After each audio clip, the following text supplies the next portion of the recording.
زي ما قلنا كده دلوقتي عندي نظامين لصرف المرحاض بتاعي، في البي وفي الاس. طيب انا امتى استخدم ده وامتى استخدم ده؟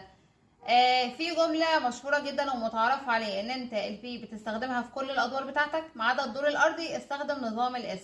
بس ده لا. انا اولا زي ما قلنا نظام البي ده اللي هو سهل جدا في التنفيذ، طبعا اسرع عندي. الصرف بيكون على الحائط فصرف مباشر، فانا مش خايفة منه ولا قلقانة منه.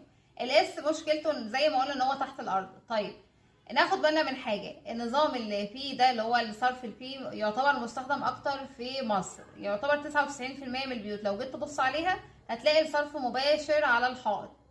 لكن الاس بيستخدموه اكتر في دول الخليج علشان بقى الواجهة عندهم مش بيعملوا المواسير على الواجهة، وعلشان كمان اتجاه القبلة. ناخد بالنا بقى من حاجة، انا لو عايزة الجأ لنظام الاس هنا في مصر بلجأ له امتى؟ او امتى يفضل ان انا اعمل نظام الاس بتاعي؟ لان زي ما قلت الاس محتاج اللي هو الصعوبة، بيكون طبعا صعب في التنفيذ، لازم تاخد بالك من شوية حاجات كده. امتى تلجأ له؟ لو احنا دلوقتي في دور ارضي، بس بشرط، يعني مش شرط ان انا دور ارضي فيلا نعمل التويلت بتاعي الصرف بتاعه اس، لا. لو الدور الارضي ده على منور، ما انا ممكن اعمل البي عادي جدا ويصرف على الحائط زيه زي الدور الاول والتاني وهكذا، إيه الفرق يعني؟ لكن لو انا دلوقتي دور ارضي ومفيش منور، يبقى انا دلوقتي المفروض اعمل نظام الاس احسن لي.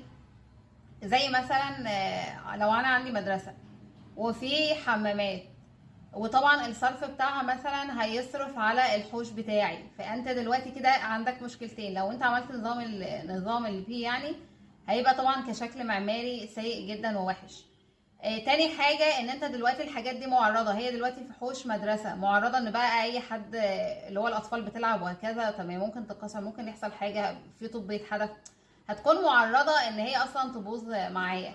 فطبعا في الحالة دي هي اللي يفضل ان انا فعلا اعمل حرف الاس، اعمل مواسير من الارضيه بتاعتي من تحت، وطبعا مفيش صبه ولا حاجه، تبقى الدنيا سهله، تخرم على قد الماسوره وتوصلها بغرفه التفتيش بتاعها. لكن لو عملتها بالبي هيبقى شكله سيء جدا. فدي الحاله اللي انا ممكن الجا لها فعلا ان انا اعمل الاس، رغم ان هو اصعب شويه زي ما قلنا. لكن غير كده بقى، لو مثلا نفس الاكزامبل ده والمدرسه وهو عامل منور او مش منور، يعني عامل سور مثلا 2 متر او حاجه اللي هو كي داري الصرف، فتمام الدنيا تمام. لكن زي ما قلنا لو انا دلوقتي الصرف بتاعي مباشر على، يعني انا الصرف بتاعي باين في بقى ناس بتتحرك في اي حاجه، باين ليا كمرأة العين، فده طبعا كشكل معماري سيء جدا. وزي ما قلنا كمان انا اصلا ممكن يكون عرضة ان انا يبوظ مني، يعني حد يكسره، حد يحصل